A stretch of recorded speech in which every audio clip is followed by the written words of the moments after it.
Hello, I'm Chris Mills, the head of product here at Calira.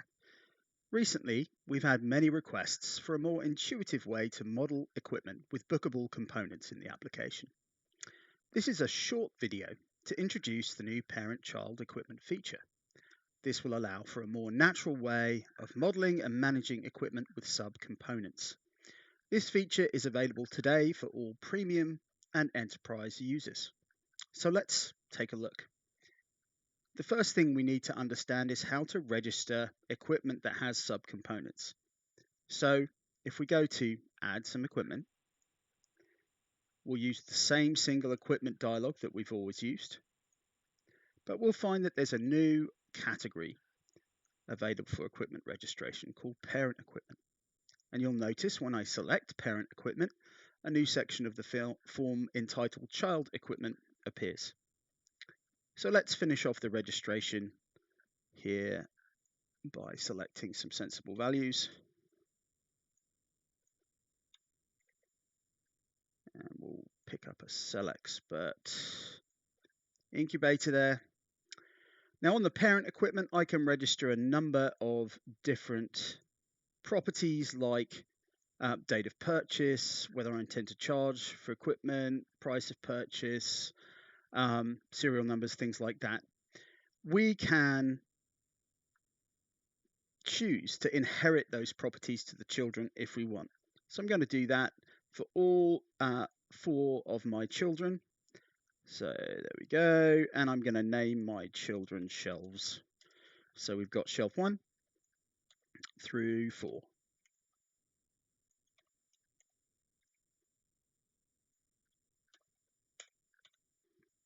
And then that equipment's been added to my lab, and we'll take a look at how to book it in just a second. One thing you may be curious about is how you can take the existing equipment in your lab and convert it into parent equipment. And that's not difficult. I'll take a random piece of equipment here, not necessarily one that would have children in the real world, and I'll show you how you can convert it. You just choose to edit equipment and then change the equipment category to parent equipment. Now the application will warn you at this point that it's going to delete all past and future bookings for this instrument because now the bookings will be associated with children rather than the parent equipment. But you can choose to convert existing equipment across. Just bear in mind that there will be some associated data loss. I'm going to choose not to do that right now. The last way of registering equipment in the system of this type is through a file import. And we have updated the file template for that purpose. There's now a set of new columns on the far right hand side of this file that relate to child equipment. So if I've set the parent equipment category here, then I can set the number of children, the prefix for those children like tray or shelf, and whether the properties should all be inherited from the parent. Okay, so let's take a look at how that equipment re-registered shows up on the lab dashboard. So if we go to lab 1, we'll see our Cell Expert incubator, and we'll see those 4 shelves can now be booked independently of one another. Far more intuitive than it used to be. I'm going to choose to book 2 shelves. That'll show up on my booking calendar here. And one change we've made as a result of adding this feature is an increase to the number of items that can be booked in one go. It used to be 5, it's now been increased to 20 to accommodate parent equipment with large numbers of children. So I'll book the first shelf, say for an hour, the second shelf for 2 hours, and if I confirm that booking, it will show up on the calendar, and it's then very clear to all the other users in the lab that they can book shelf 3 or shelf 4 independently from the first 2 shelves. Far more intuitive once again.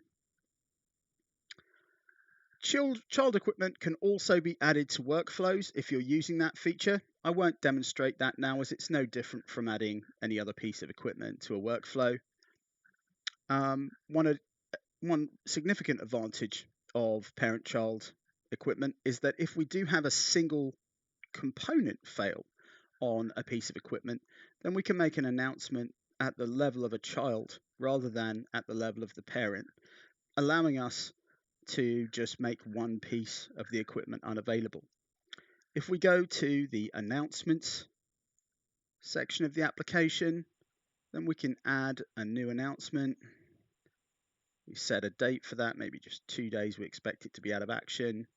Choose shelf 3.